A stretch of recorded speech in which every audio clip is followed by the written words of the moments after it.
In this video we're going to talk about images and image optimization. Now, image optimization is part of a series of videos on content and in general how to optimize that content for target keywords.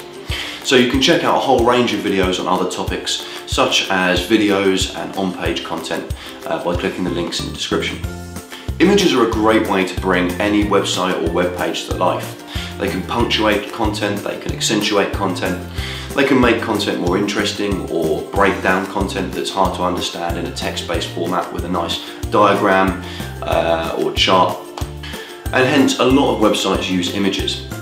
Images also come in a number of different flavors. There's different file types for images and they can exist in different parts of the website. So one of the first things we want to cover in this video are the two categories of images, one to which we are primarily referring and the other to which we're not going to cover in this video. The images to which we are not referring are templated images. So these are the images that construct the sort of look and feel of your website. They might be the header image or the image of a menu or whatever it is that you've got in the templated regions. This could be social media logos at the bottom of a page.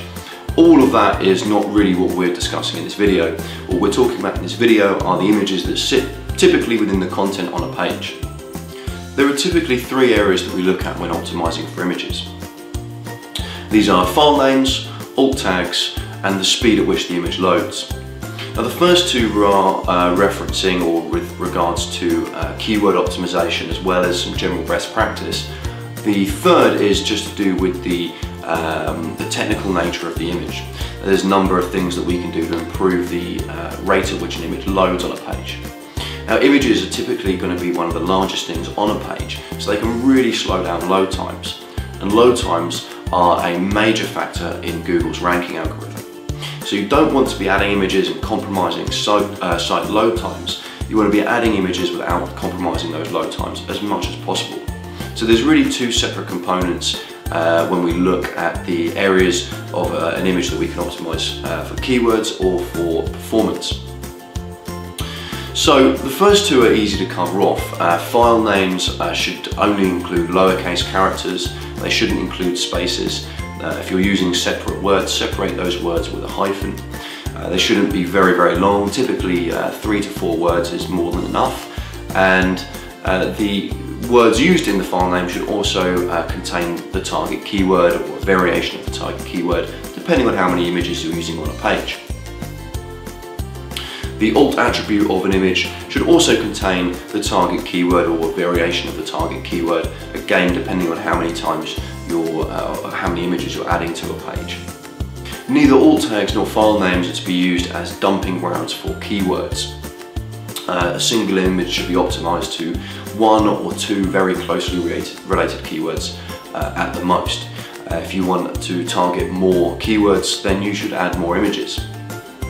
You also need to own the images that you're using on your website or correctly link to the source and meet the requirements of the licensing of a particular image. You can't go into Google and start searching for images, copying them to your desktop and then using them on your website. Now when it comes to the performance of your images, so the speed at which they load, there's a number of different things that you need to look at.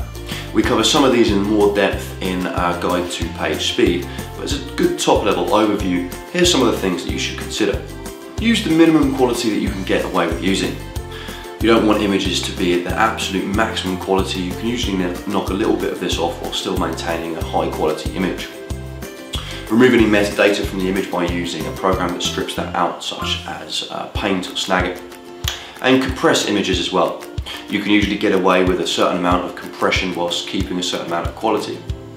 Ensure that the image dimensions that are specified on the page match the image size, or at least use images that are no larger than the maximum size that will appear on the page. Anything larger than this is just additional file size that you don't need. There are some file formats that are better to use, such as JPEGs and PNGs. Your biggest hurdle is going to be reducing the file size of the image. Images really shouldn't be larger than say 100 kilobytes if you can get them to be any smaller. And there's a number of tools that you can do to achieve this. Uploading images that are megabytes in size are really going to slow down load times on your page. That can impact the user experience, especially on mobile devices. So in some cases consider having different images that are actually optimized for use or performance on mobile or tablet devices.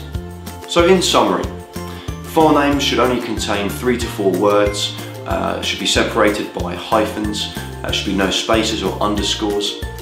They should contain the target keyword. Alt tags should also contain the target keyword, and images should be optimized for load times. And remember to create your own images. Well, that's all we've got to say today on images and image optimization. If you'd like to check out some of our other videos, subscribe or like to our channel, or you can check out our website at raptor-dmt.com. Thanks for watching.